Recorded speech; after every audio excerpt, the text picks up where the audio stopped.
7 a.m. on May 16, 2024. Court Smart's operated by our court clerk, Sue Hall. Our official court reporter is present. She is the official record. The Court Smart recording is not available for release. This is the matter of state. This is Christopher Gregor, case 21-1881. Would counsel please put their appearances on the record as well? Your Honor, Christine Lento, appearing on behalf of the state. Assistant Prosecutor Jamie Schroen for the state. Good morning, Ms. Lento. Good morning again, Ms. Schroen. Good morning, Your Honor. Mario Bellucci, along with Andrea Ferrante, on behalf of Mr. Gregor, who's seated to my left. Good morning. Good morning, everyone. Thank you. Mr. Gregor appears in court again, appropriately attired in a blue suit and a white shirt and necktie. I just received a message from the jury manager that they're still waiting for 4 jurors to arrive and will advise me when all are present. Mr. Bellucci, you have witnesses for this morning? I do, Your Honor. I have Detective Sergeant Raymond Kohls. I have Patrolman Daniel Dugan from the Barnegat Police Department.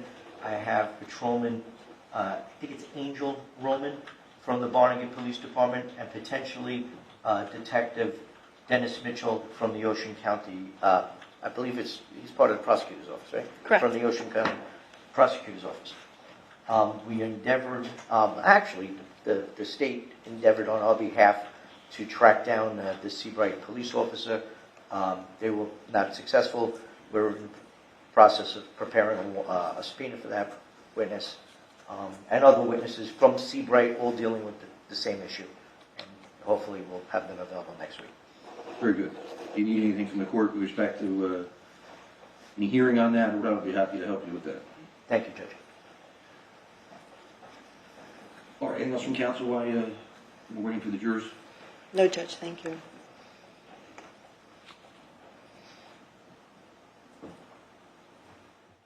So we need to tell this jury today when they're going to report again. Does anybody really anticipate having a witness or witnesses on Tuesday, May 21, or we're just waiting for Dr. Feingold on Wednesday, May 22? Judge, I mean, the subpoena I asked for the Seabright officer could be potentially for the 21st if you wanted to work that day, but I would assume that testimony would be less than 15 minutes. Right. I really hate to, I mean, one thing, yesterday we brought him in for at least the majority of the morning. I Right. really hate to bring him in for 15 minutes. So, I mean, I defer to court as always, but I don't think that Dr. Feingold is going to be a whole day. And I'm sure that if we could get these Seabright cops here, that the 22nd would be fine. If you want us to appear on the 21st and do a charge conference, I'm all yours. That probably makes more sense, I think. And if need be, if there's some issues with the officer, you can bring him on the 24th as well. Right. All right, so I don't anticipate these witnesses are going to take you the entire day, The right? witnesses this morning, Yeah. I would assume that both Barnegat police officers combined will be less than 20 minutes. I spoke to Detective Sergeant Kohl this morning. He may be half hour, 40 minutes. He's testified before. He knows, and he was very good. He's aware of the questions. That's why I'm raising with you now, so we'll probably be releasing the jury by lunchtime, if not sooner. So I Oh, want to be able to tell them what the schedule is for next week. So And tell them. even if we call Detective Mitchell, that's going to be a very limited direct examination of him of just one issue. All right, so the plan then will be tell the jury Wednesday the 22nd, Friday the 24th.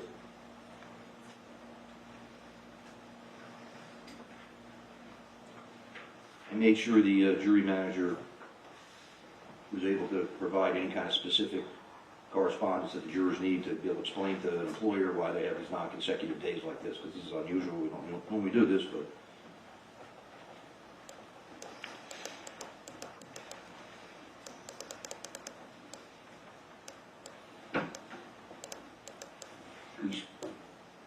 I suppose it's worth actually stating on the record why we found ourselves in this position. Arguably, we could have just started the trial a week or two later, but we started the trial when we did because Dr. Ragassa was only available through last week. He had a long-standing vacation, which he does every year with his family. I know that obviously because the medical examiner has testified before me in the past. He goes away every year at this time, returns to his native country. So we wanted to make sure that if either side was going to call him, they would have an opportunity to do so. And to the state's credit, the state advised me that Dr. Feingold was not available until the 21st or 22nd. We anticipated that we would be able to fill that time with witnesses, but in retrospect, if we all knew in advance Dr. Regassa wasn't going to be called, we could have started the trial later and then had more consecutive days. But lawyers have to make decisions during the course of the trial whether or not they're going to call a witness or not call a witness. So I was able to address that by making sure we would have certain trial days while Dr. Regassa was still available. And that's what's resulted in these non-consecutive days. So I'm sure it appears unusual, not entirely unusual. We went through a lot of these issues during COVID, where we had to have non-consecutive days and distance people in the courtroom and have jurors in the gallery. And so in some respects, it's not as challenging as trials were during the pandemic, but that's what resulted in these problems. And the jury's been extremely cooperative about it, and I appreciate their cooperation.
a lot of tie-ups on Parkway and those kind of things. Even though it's coming later.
They're on their way, Your Honor. Thank you.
10:13 a.m. The jurors in the jury room. Give them a minute to put down their belongings and get settled.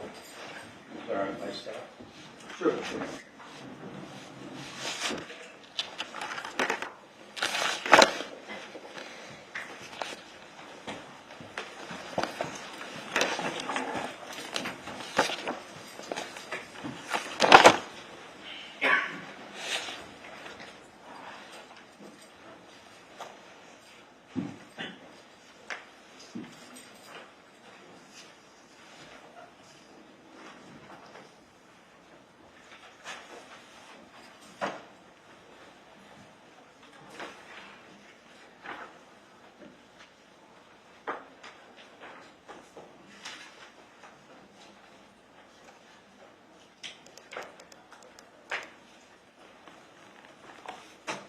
Should be good.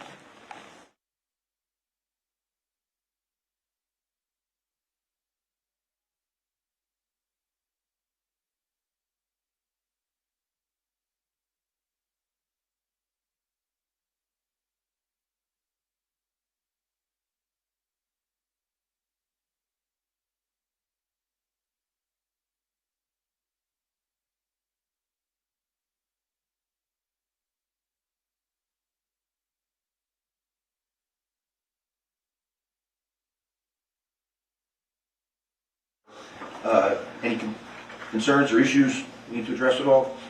Great. Seeing none, we have some witnesses today. Mr. Galucci. Yes, Your Honor. Thank you. Your Honor, we called Detective, I think it's Detective Sergeant Kohl.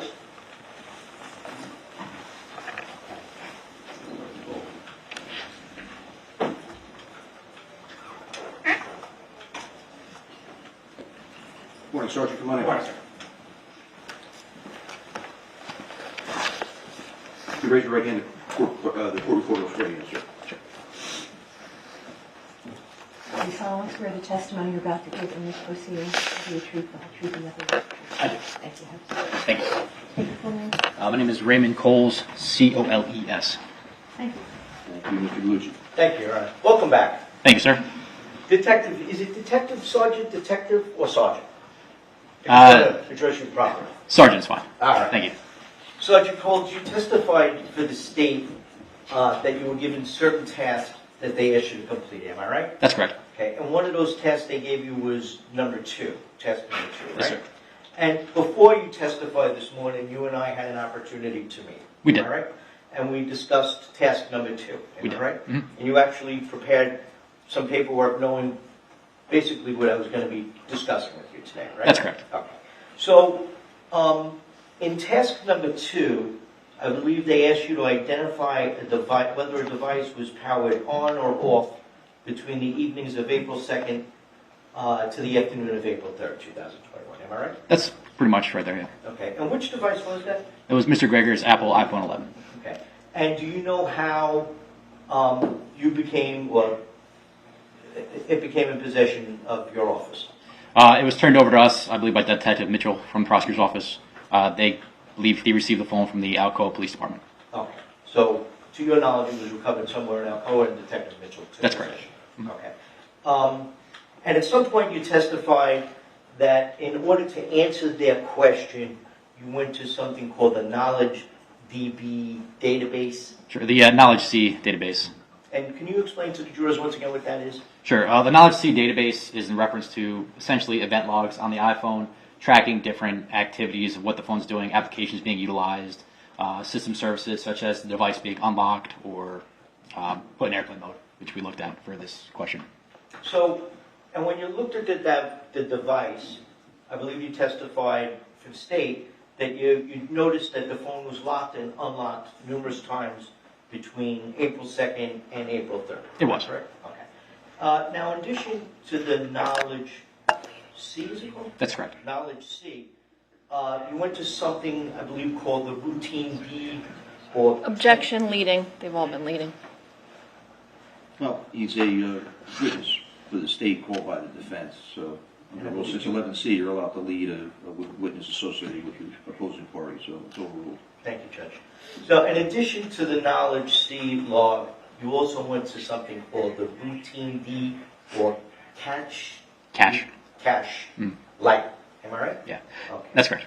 And is that a database that actually, what does that do? So that specific database is essentially tracking device locations on that phone. Apple is going to use that to help give predictive traffic routing, memories within your photographs, things to make your user experience better. The phone's tracking where you are so that it can give you better feedback and suggestions. Okay. So it basically tracks the location of the device. That's correct. Okay. And in answering their task number 2, I believe during your testimony you identified from that time frame they asked you to identify, I believe it was April 2nd to the 3rd. That's correct. You identified about 60,000 GPS fixes, am I right? That's correct. And can you explain to the jury what a GPS fix is? Sure. So essentially a GPS fix is going to be a ping. That's going to be the derived location where the device believes it is at that date and time. And if you know, how does that work? Sure. So an iPhone is going to derive location, in this case, from three sources: cell towers, GPS, satellites, and harvested Wi-Fi networks. A modern iPhone, additionally, would use Bluetooth to help with that task as well. Apple has its own proprietary formula where it's aggregating all these sources together to determine a approximate area of where the device is. Usually, in this case, most of the fixes had about a 4-meter radius of accuracy. So essentially, the phone could be anywhere in approximately 12 to 13 feet spot from where it believes the device was. Some fixes were a little bit higher, around 38 meters, which, if you're in the middle of a football field, essentially it's a little bit less than the distance to the end zone. So those would be the approximate locations the phone believed it was at. As to where the cell phone is? Correct. So now, they asked you in your task number 2 to identify where that phone started and ended. Essentially, it was to show activity on a device. Those GPS fixes only occurred in a powered-on device, so it was to show that the device was still on and being utilized, but it also showed the purpose of where the device was going. Okay. And I believe, can you tell us between the second and the third where it was located? I can. Okay, where was it? So, on the second, the phone's seen leaving New Jersey. I believe it goes into Pennsylvania, it starts traveling southwest, and it makes it to about the approximate southwest corner of Arkansas, about 45 minutes from the Texas border. Okay. And that was the second to the third, am I right? That's, it's the second and the third. Second and the third. Yes. Okay. Now, do you have the ability, if I had asked you, for the third and the fourth? I do. Okay. And did you actually look at that last night? I did. Okay. And did you, when you looked at it, did you make any observations as to the location of the cell phone between the third and the fourth? I did. Okay. And what was that? Sure. So the cell phone can be seen turning around at approximately 2:45. You can see it getting onto the off-ramp. I believe it was Highway 371 and Route 30 in Arkansas. You see it get on the off-ramp, go around, and start going northeast from that point. And to put Arkansas into perspective, it's about 4 hours to go from the southwest corner of Arkansas to the northeast corner where the phone went. So, or say from Memphis, Tennessee, which is the southwest corner of Tennessee, to Arcana, Texas, which is the northeast corner of Texas, where it hits the Arkansas border, is approximately 4 hours. So the device was 45 minutes approximately from the Texas border. It can be seen going back towards Memphis at that point. It arrived in Memphis, Tennessee at approximately 5:50 p.m. The phone can continue to be tracked until it gets to about Nashville area around 9 p.m. It looks like Mr. Gregor gets off in Nashville for maybe 15-20 minutes. As the device continues to move, he just gets off the main highway, at which point he gets back on the main highway and then stops at approximately, I believe it was 9:50 p.m. He stops on the eastern side of Nashville, past the airport, for approximately 1 hour and 15 minutes. From that point, he then drives from that section to Quality Inn Motel in, I believe it was Gordonsville, Tennessee, and stops there at around 11:45 at night. And after that, do you see it again? Sure. And then on the 4th, it picks up. He leaves the motel or Quality Inn Hotel at approximately 9:45 a.m. and arrives at the airport in Alcoa, Tennessee at approximately 11:15. So he effectively does a U-turn in Texarkana, Arkansas, and heads back towards the northeast. He does.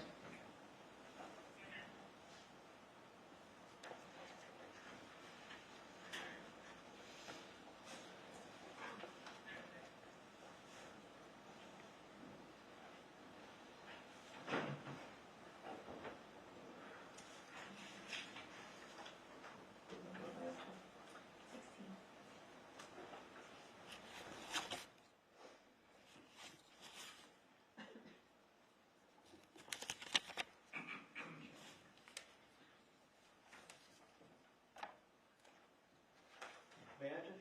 Yes, sir.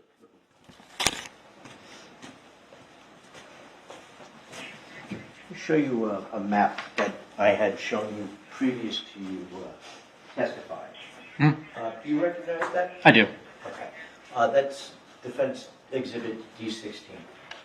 Is that a fair and accurate representation of where Mr. Gregor made his U-turn and where he ended up when I asked you to look and evaluate the direction he was going? Yeah, that's correct. Okay. And does that map show that he was at almost the southernmost part of Arkansas at the time? Mhm. And then if you travel up northeast, he's at wherever he was in Tennessee at the time? Approximately the Memphis area. Okay, and that's a fair and accurate representation? It of is. that? Your Honor, I'm going to ask that be introduced into evidence. Any objection? D16 in evidence. Do you know where Alcoa, Tennessee is? Just from the map in reference to this case. Okay. And would you say that Alcoa, Tennessee is much closer to New Jersey than Texarkana, Arkansas? It is closer to New Jersey than Okay. Texarkana. And would that be consistent with the phone traveling northeast towards the state of New Jersey? It would be. No further questions? Thank you. Any from the state? Yes, Your Honor. Please go ahead. Sergeant Coles, so based upon your prior testimony and the questions you were asked on direct just now on your map, from about 5:20 p.m. on April 2nd, 2021, until 2:19 p.m.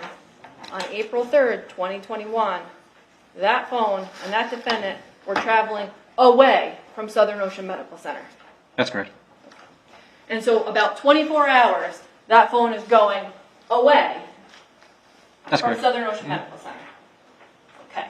And in that period of time, that defendant and his phone never made any attempts to turn around and come back to Southern Ocean Medical Center in this area, right? It did not. And during that entire time, that phone was in airplane mode, correct? Briefly, maybe around like 5:20, it came out of airplane mode, but from like 6:20ish and on, it was in airplane mode until it was taken out. And isn't it true that 25 minutes prior to the defendant turning around to come back to New Jersey, he's on the phone with his father? He was. And he actually turned around to come back while he was on the phone with his father. That's correct. Never before that. Correct.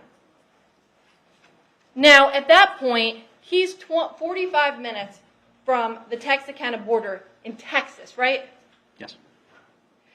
And then when he turns around, he makes a stop off in the Nashville area that night because he's in the area. Briefly to stop for dinner, yes. Or gas, or I'm not sure what he stopped for, but he stopped on the eastern side of Nashville.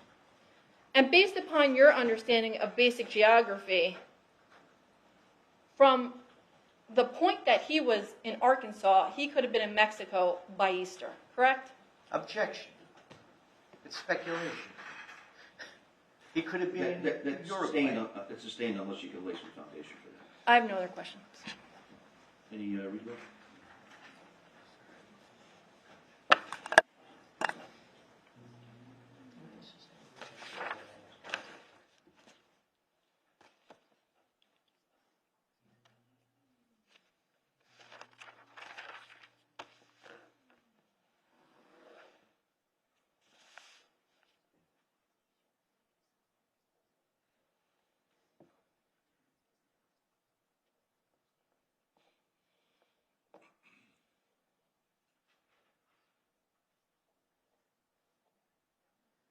No, Your Honor. Sergeant, thanks for coming in. Thank you very much, sir.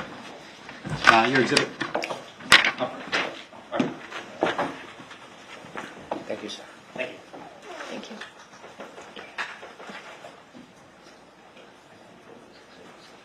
Mr. Gucci, you have another witness available? I do, Your Honor. Barnegat Patrolman Daniel Dugan. Thank you. Good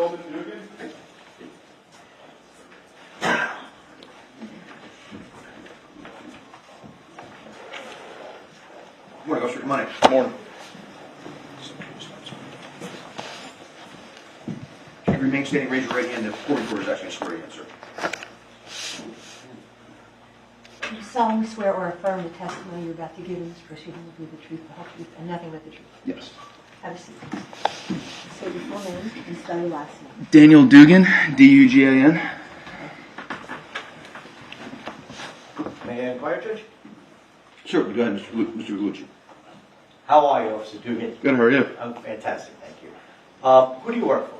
Barnegat Township Police Department. And how long have you been employed by the Barnegat Township Police Department? Around 3.5 years. Okay, and what's your position there? Patrolman. Okay, and you've been a patrolman for all those years? Yes, sir. Okay.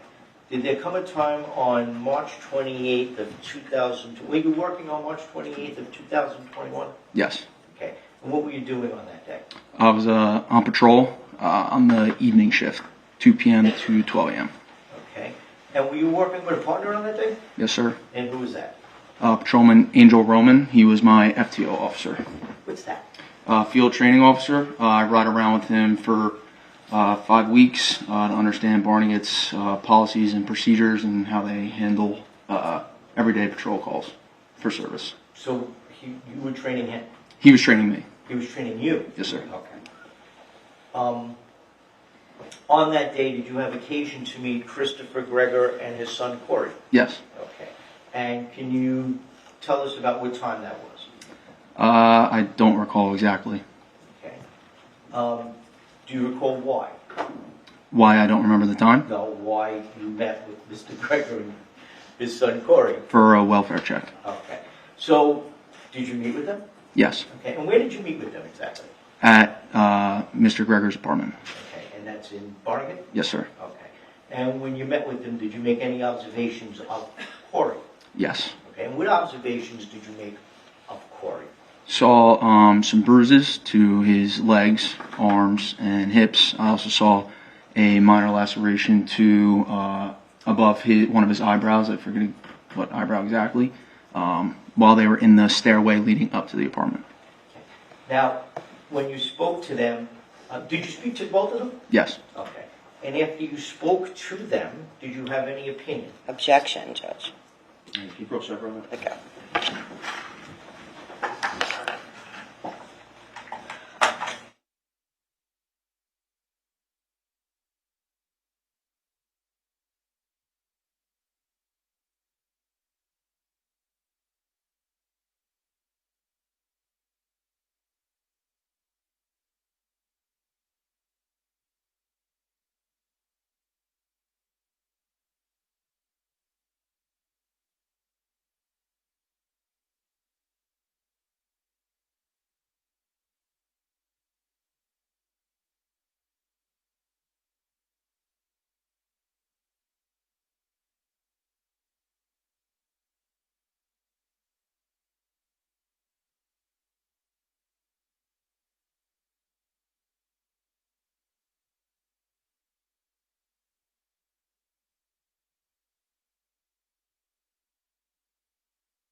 Members of the jury, Mr. Gallucci's got to rephrase the question. Besides what you've already testified to, you observed on Corey, did you observe anything suspicious? Not between Mr. Gregor and Corey. They seem to have a good relationship between each other. And that was that. We spoke with both of them, and that was really it. Okay, and then you left, Yeah. right? No further questions, Judge. Thank you. Any mistake? Yes, Judge. Ms. Leffer, go ahead. So on March 28th of 2021, you were dispatched to the Barnegat Police Headquarters, correct? Yes. And that would have been at approximately 7:57 p.m.?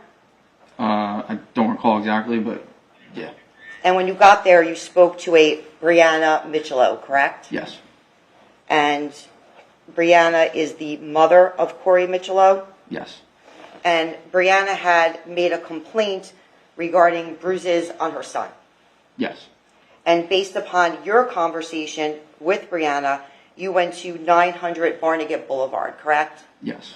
And that was an apartment at the Atlantic Heights complex in Barnegat, correct? Yes. And Patrolman Roman, he also went with you to that apartment, correct? Yes. And when you went to the apartment, you were there to conduct a child welfare check. Yes. And the purpose of a child welfare check is to make sure that a child isn't in immediate danger, correct? Yes. And in essence, the purpose is to lay eyes on that child to make sure that they're not in imminent harm, correct? Yes. And you got to the apartment and you met with Christopher Gregor, right? Yes. And you asked to see Corey. Yes. And you saw Corey and you saw that he had a bruise on his legs, correct? Yes. And you saw that Corey had bruises on his arms. Yes.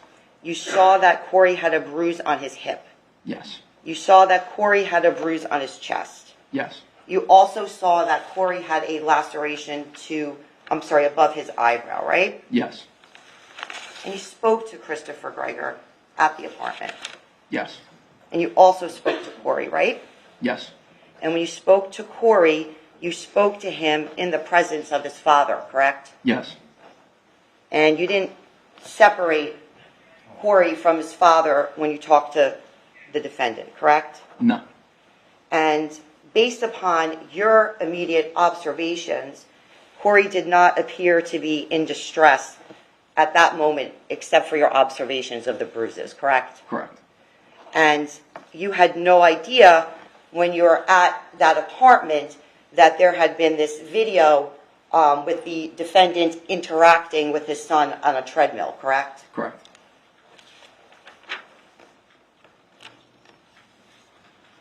And you have no idea how Corey actually got those bruises, correct? Corey told me that, Without saying what Corey said, it was just right. You had no idea. You have no personal knowledge as to how Corey got those bruises, correct? Correct. Now, you actually called in a referral to DCP&P regarding your observations, correct? Correct. No further questions, Judge. Thank you. Any redirect? Yes, Judge. How are you? Good. So, you went there to do a welfare check based upon what Brianna Micciolo had reported. Yes. And when you went there, you met with Corey and you met with his father. Am I right? Yes. And what is a welfare check? Just to make sure that the child, or if any welfare check, to make sure that that person's not in immediate danger, self-harm, anything like that. Just make sure that they're okay. Okay. Now, Ms. Lento asked you if you were aware of a treadmill video. Am I correct? Correct. But you were aware of a treadmill when you spoke to them, weren't you? After he told me about it, correct. Okay. And when he told you about it, did he explain to you how... Objection, Judge. It's hearsay. Okay. Do you recall anything about the treadmill? I recall him telling me about... Look what the child says is hearsay, so. So now, after you met with Corey and his father, and you did their welfare check, Mhm. did you, as an officer, make a decision? Yes. Okay? And the decision you made during the welfare check was that there was nothing suspicious, as you just testified, right? Yes. And that there was actually a good relationship between the father, Christopher, and his son, right? Yes. Okay? And you took no further action, am I right? I mean, we called Child Protective Services. But you had to because it was a welfare check of a child. Correct, yeah. When we saw the bruises, we wanted to obviously make sure that So everything was okay. you need to, as an officer, you needed to report that you had this interaction with these two people, right? Yes. And after that interaction, you found nothing suspicious and a good relationship between a father and a son, right? Yes. What made you think to yourself, as you were sitting there talking to the two of them, that they had a good relationship? They said that the child rides his bike. They play football together. Trollman Roman said that he's observed them playing football. Hold on. He may be called. Roman statements are hearsay right now. Gotcha. But yeah, just nothing seemed suspicious while we were on scene there. Okay. No further questions. Your Honor, thank you. So you wrote a report in this matter, didn't you? Yes. And in your report, I believe that you used the words appeared to have a good relationship, correct? Correct. And you used the word appeared to have a good relationship because you didn't know the extent of the relationship between Corey and his father, correct? Correct. And you hadn't been in that apartment for more than, a few minutes when you used the term appeared to have a relationship? Correct. And you didn't know what would have been happening in the apartment when you weren't there, correct? Correct. And you wouldn't have known what would have been happening in the apartment behind closed doors when you were not at the apartment, correct? Correct. Thank you, Judge. Nothing further. But if you thought that there was a child that was in danger, that you were directly sent there to look at, would you have taken further action? Yes. Would you have written in your report if you thought that there was something amiss or something happening to a child? Would you have put in your report, nothing suspicious, seems to have a good relationship with each other? Would you have written that if you thought there was Yes. something wrong? Yeah. Thank you. Nothing further, Judge. Thank you. Officer, thanks for coming in. Thanks. Appreciate it.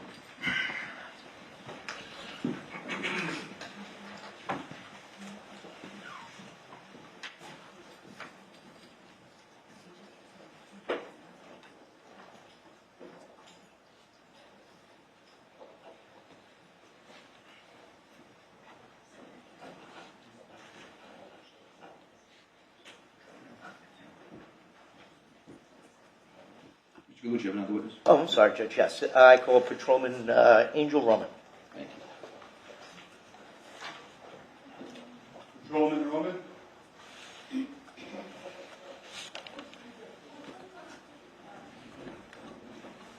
Morning, officer. Come on in, sir.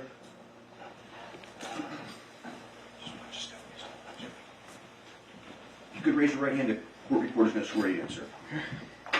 Do you solemnly swear or affirm that the testimony you're about to give in this proceeding will be the truth, the whole truth, and nothing but the truth? Yes. If you have to, please state your full name and spell your last name. Full name is Angel Roman, R-O-M-A-N.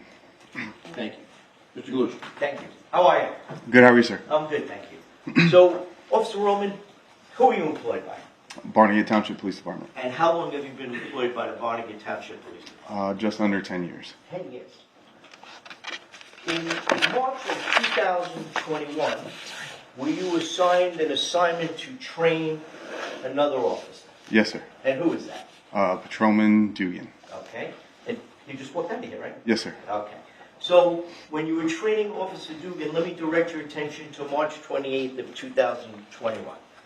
Did you get a call to do a welfare check? Yes. Okay, and that was at, where was that at? We responded to police headquarters to meet with the complainant at that time. Okay, and that was Miss Micciolo, Yes. Brianna? Yes. Okay. And she gave you information, right? Yes. And then you responded to Barnegat with your fellow officer, right? Yes, sir. In your, at that time, how many years of experience did you have? 7? Talking March of 21. Just under 7, yes. Okay. Had you ever done a welfare check before? Yes, sir. Okay. And during a welfare check, what are you trained to do? Depending on if it's a juvenile, adult, make sure they're in good health. If they're being treated okay, if they have enough food in the house, if it's an adult, depending on the circumstances, Now, what the complaint is. since you're training Officer Dugan, are you explaining to him what a welfare check should be? Yes. Are you telling him the things that you should be looking for in a welfare check? Yes. Okay. Are you explaining to him that if certain things exist, we may have to do something else? Yes. Okay. Now, during this welfare check, did you have an opportunity to speak to Christopher Gregor and his son Corey? Yes, sir. Okay. And during that welfare check, did you see any bruising? Did you see any bruising to Corey? Yes. Okay. And describe for us where you saw the bruising. Saw the bruising on his chest, his hip, legs, arms, and I believe there was an abrasion above his eyebrow. Now, after you spoke with Corey and Christopher Gregor, did you do anything else with respect to that welfare check? Yes, we contacted DCPMP. I don't. Okay. As per protocol? Yes, sir. Okay. And did you inform them, did you give them any information? Yes, which wasn't the first time. Okay. So, had you seen Christopher and Corey ever prior to that day in that area? In Barnegat Township? Yeah. Yes. Okay. And where had you seen them? Barnegat High School football field. Okay. And what did you see them doing on that Barnegat football field? The Gregor was throwing passes to his son on the field in the end zone area. No further questions. Thank you. There's nothing. Where did you see the defendant and Corey throwing passes? At the high school football field. Okay, and when you saw this, where were you located? In my patrol vehicle. Okay, and do you remember the time that you saw this happen? I don't recall exactly the time frame, but possibly a couple weeks to a month prior. Before Corey passed? Prior to my incident of doing the welfare check. Okay, so you saw this a few weeks prior to that, and you were in your patrol car when you were able to see this? Yes. And you didn't stop at that point, correct? No. Okay. And from your vantage point, you didn't see Corey getting hurt, correct? I think I saw him dive for a pass, but not specifically appearing hurt after diving for that pass. Okay. Thank you, Judge. No further questions. Thank you. Any further? Nothing further, Judge. Officer, thanks so much for coming. Thank you, sir. Sure.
Members of the jury, we're going to take a short break. If I could ask you to go in the jury room while we determine the status of the other witnesses, and then we'll bring you back out in a few minutes. Thanks for your cooperation. All rise.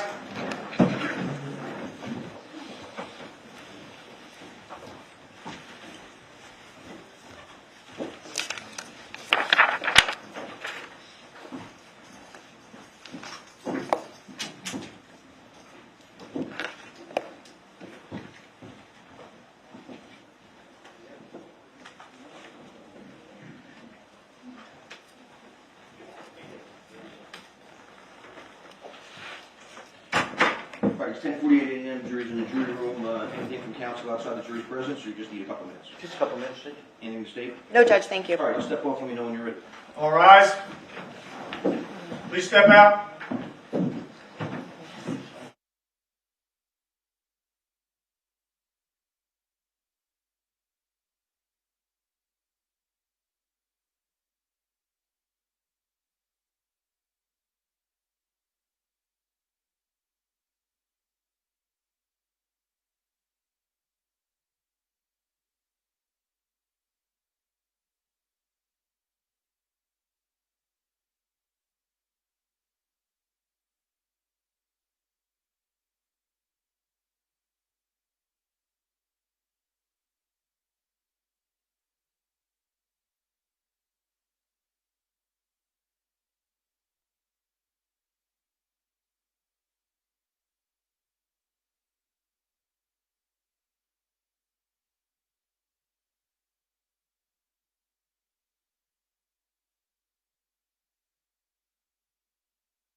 a.m. We're back on the record. The jury is still in the jury room. Mr. Glucci, do you have any other witnesses today? I do not, Judge. Judge, during the break, I had the opportunity to discuss, we were going to call Detective Mitchell, who, as you know, is the lead investigator in this case.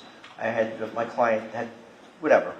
Anyway, we had discussions with Mr. Gregor about whether we should or should not call him.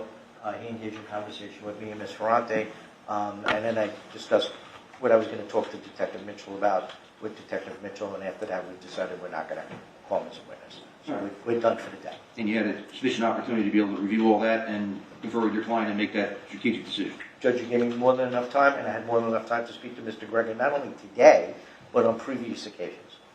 Thank you. State of anything? No, Judge, thank you. All right, so we at least had 3 witnesses, but fortunately we weren't able to fill more of the day.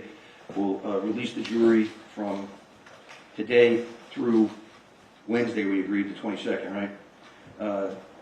And our intention is to then have some charge conference, at least for part of the day on the 21st.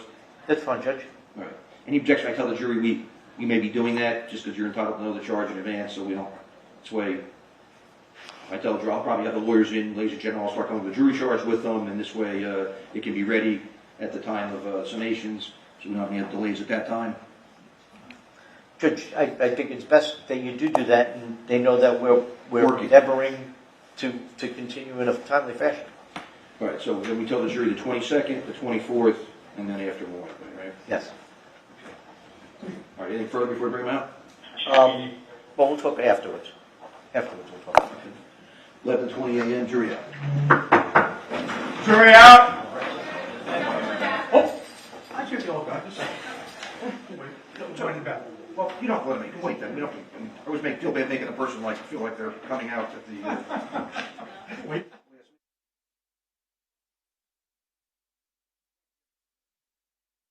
Appreciate that. I don't think everyone does that. I do that as a matter of practice because I just appreciate how much is required for jury service and what everyone goes through. So my practice has always been that I stand and I ask counsel to stand for the jury when they come in out of the courtroom, when they come in out of the jury room. And now that we're going to have construction and road closures and parking problems and everything else, it'll be even more of a challenge to get people to be jurors.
Jury out.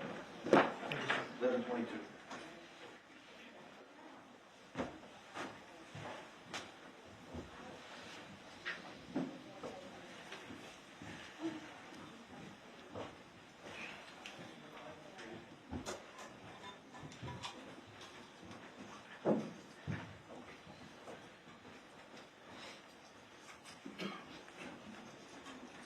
You can be seated, everyone. Thank you. Ladies and gentlemen, I've discussed with the attorneys and don't have any more witnesses again today. So it's another short day for you, but again, we just had some unique scheduling and witness issues in this case. That doesn't affect how you should consider the case. It doesn't change the rules and the instructions I've given you or anything like that. So we all sincerely appreciate your cooperation and patience with this procedure. I'm going to release you now for the weekend, and then we need to talk about the schedule for next week. The state has a witness we've been waiting for because of other professional obligations that they anticipate will testify on Wednesday the 22nd, and then the defense has at least one witness on Friday the 24th. I've just discussed with the attorneys, and we've agreed that I can tell you this, that we're going to be here, meaning the attorneys and Mr. Gregor and I, working on the jury charge on Tuesday the 21st. Now what's that mean? So at the end of the case, I read to you a long set of instructions that we call the final jury charge, and then when you go in to deliberate, that's one of the things I give you. I give you 2 copies of that to utilize for your own reference. The attorneys are entitled to know exactly what I'm going to charge you as to the elements of the offenses and a whole series of other things before they give their closing arguments or summations. So and oftentimes when they're done with their closing arguments or summations, sometimes I have to continue to work on the charge then. So since we have downtime, I want to do that as much in advance as possible so as not to delay anything, not to delay your consideration of the case when they're done with their summations and I give you my final charge. So we'll be working Tuesday, but we're asking you not to come. So again, I know it's a little unusual, these non-consecutive days. So in other words, you leave today and come back next Wednesday, the 22nd. Why don't we say 9:30 or so, so you don't have to rush to get here. I know today was difficult. There was a lot of delays because of the weather. There was accidents on the parkway. I know a lot of court personnel had difficulty getting here. So then you can tell your immediate family, your employers, it would be Wednesday and Friday next week. And then obviously after Labor Day, we hope that that will be the point when we reach summation. So if you need any kind of specialized letter from jury assembly, again, I spoke to the jury manager. She'll be able to do that for you. If you have any difficulties with that, let me know. I can also assist with any type of confirmation you need. Again, always report to jury assembly. Don't discuss the case amongst yourselves. Don't form any opinions. And please, we know we have a lot of media coverage, but please don't look at it. Please don't have anyone look at it for you. Please don't let anyone talk to you about it. You're allowed to decide the case only based on the evidence introduced in the courtroom. What's on the news media, including anything we do outside your presence, is not evidence. You can't consider it. If someone talks to you about it, starts to give you information, don't discuss it with your fellow jurors, and then bring it to my attention, and we'll determine what we can do about it, and how we have to address it going forward. Don't try and visit anywhere, visit the scenes, look up anything on your own, any topics or places. I know I've said this to you many times, but I'm a little concerned when I give you a long break like this. So it's I guess a 4-day, 5-day weekend for you, although obviously you have other things in life and jobs and families that you're handling. So again, we thank you so much for that. Remember your belongings. Anything from counsel at all? No, Your Honor. All right. Ladies and gentlemen, we sincerely appreciate your service. That's why we stand for you each time you come in and out. We do that as not only a sign of respect, but a sign of our appreciation for your hard work and the fact that you're here. You're doing this, as I told you in the very beginning, which seems like an awful long time ago now, during jury selection. You can't have jury trials without jurors. So we thank you all for being here.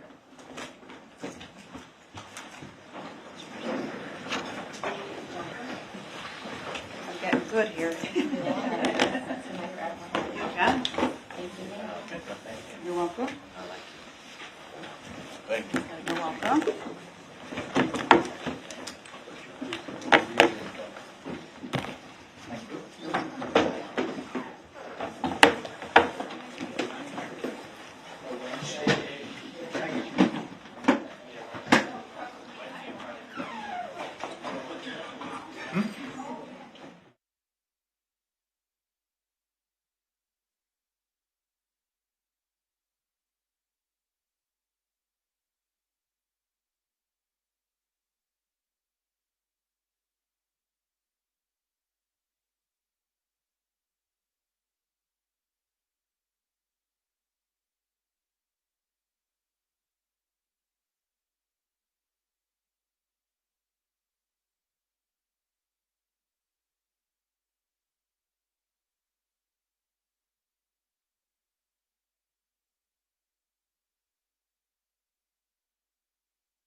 All right, thank you.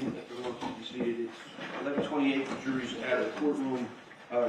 Juror number 13 just spoke to Officer Bennett, who just relayed to me that she had previously advised us she was, what he said, going away on the 30th? Corporal, is that what she said, going away?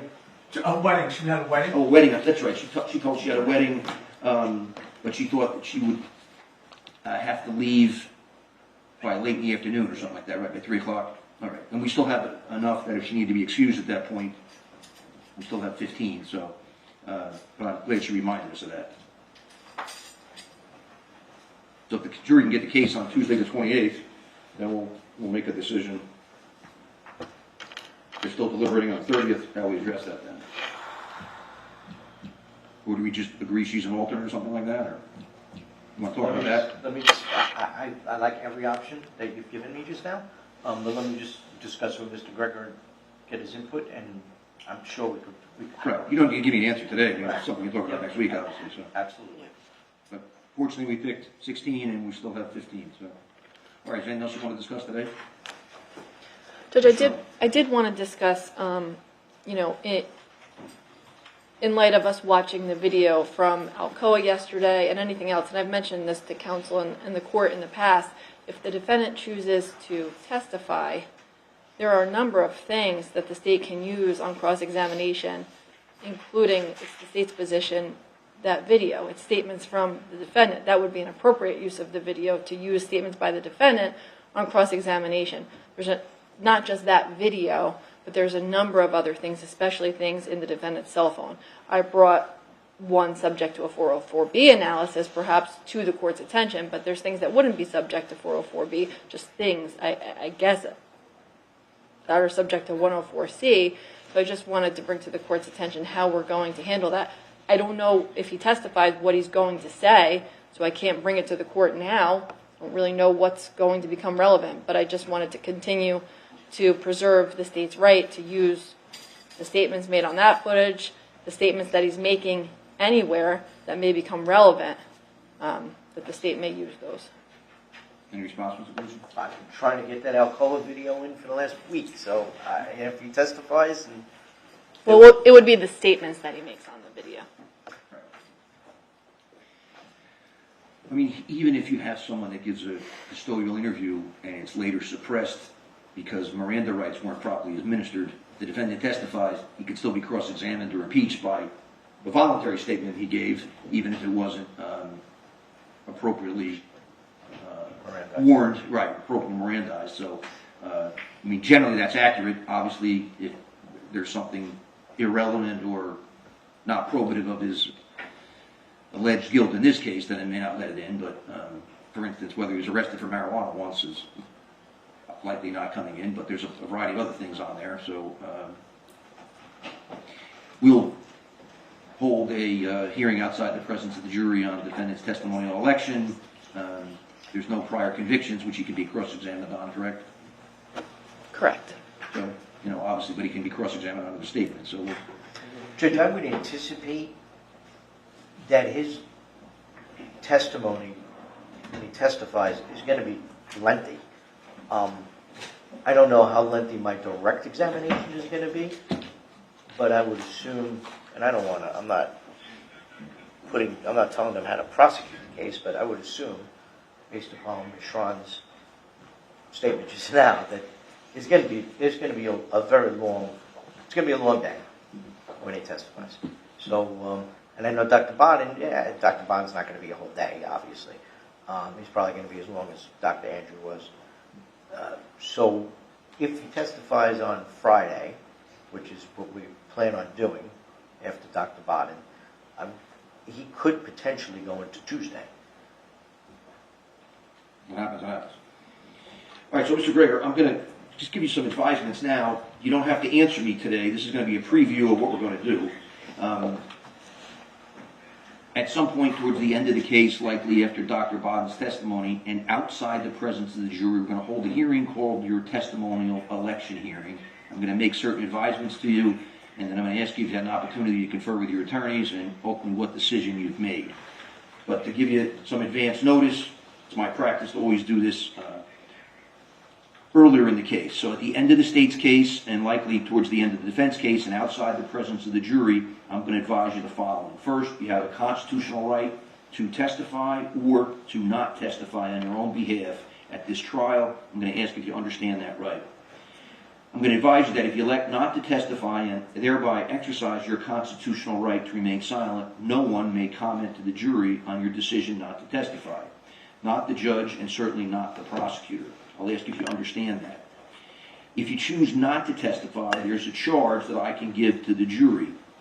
That charge would be something that I would seek your consent and your attorney's consent before I gave it. But I've actually advised the jury of language substantially similar to this, both during jury selection and during my instructions to the jury after the jury was sworn. I would say to the jury as part of my final charge, as you know, Christopher Gregor elected not to testify at trial. It is his constitutional right to remain silent. You must not consider for any purpose or in any manner in arriving at your verdict the fact that Christopher Gregor did not testify. That fact should not enter into deliberations or discussions in any manner at any time. Christopher Gregor is entitled to have the jury consider all evidence presented at trial. He is presumed innocent whether or not he chooses to testify. So if you and your attorney wanted that charge, I would give it to the jury. Near the end of the case, I'm going to have this discussion with you directly. I'm going to ask you individually whether or not you wish to testify or to remain silent. I'm going to ask you individually whether or not you wish me to read that charge to the jury. The reason that I'm going to ask you individually is there are two decisions in a criminal case which are absolutely the defendant's. The first is whether you can exercise your right to trial or you would potentially enter into a plea agreement. The second is whether or not you testify. You're represented by two competent, experienced criminal defense attorneys. You absolutely should consult with them, confer with them. They can advise you of the advantages or disadvantages. But ultimately, it's your decision. If they told you they absolutely wanted you to testify and you said you absolutely want to remain silent, you can do that. And vice versa. If they told you they think you should remain silent and you say, it's my life, my liberty on the line, I want to testify, it's your decision. At that time, I'm also going to ask you if you had enough time to confer with your attorneys. Mr. Gallucci has previously indicated he's come to meet with you multiple times in the jail. So the reason I'm giving you this notice is because you obviously have at least a week and 2 days to be able to make that final decision. I know Mr. Gallucci and Ms. Ferranti have already been talking to you about it. If you testify and you were previously convicted of any crimes, the state would potentially be able to cross-examine you on a prior conviction. The state has indicated you have no prior convictions. The state just brought up that they could seek to cross-examine you on any statements you made. Any witness that testifies at a trial and makes a statement and in the past had made a previously inconsistent statement could be cross-examined on that. And in your case, any statements previously made by you which the state thinks are evidence of guilt or inculpatory, they could try to cross-examine you on that. So when you elect your right to testify, you also subject yourself to cross-examination. In the middle of the testimony, you can't say, I changed my mind, now on cross-examination I exercise my right to remain silent. By testifying, you're waiving your right to remain silent. So you need to understand those are your rights, they're important rights, and again, if you chose to remain silent, I would instruct the jury repeatedly. The prosecutor's never permitted to say something like, well, Christopher Gregor never explained this, never got on the stand. That's all highly inappropriate, and two experienced prosecutors know they can't comment on your silence. So, again, I don't expect you to give me an answer now. I just want you to have a preview in advance so you don't tell me that day that you're rushed or caught off guard or you didn't realize that was going to happen. So just generally, do you understand what I said? Yes, Your Honor. Thank you. Anything from counsel on that? No, Your Honor. All right. Anything else we can do this morning? Thank you, Judge. All right. Thank you so much, everyone. I appreciate your Thank you. cooperation.